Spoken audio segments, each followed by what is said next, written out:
Sən əzab çəkirsən, ola bilsin ki, bu sənə sərf edir. Biz çox vaxt şuuraltı şəkildə əzab çəkməyi seçirik. Bunu bilərək etməsəydə, əgər bir problem illərlə davam edirsə və həll olunmursa, deməli bəlkə də bu problemin bizə hansısa bir faydası var. Psixologiyada buna ikinci mənfəət deyilir. Yəni biz hər zaman dərk etməsək də yaşadığımız problemin içində gizli bir mənfəət olur.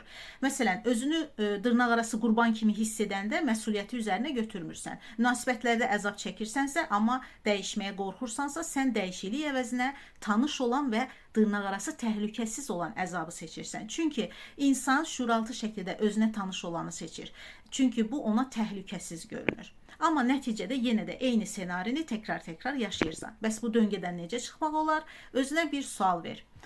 Bu problem mənə əslində nə verir? Qorunmaq hissi verir, diqqət verir, qarşı tərəfdən gözlənti verir, yoxsa nə verir? Cavablar səni təəccübləndirəcək.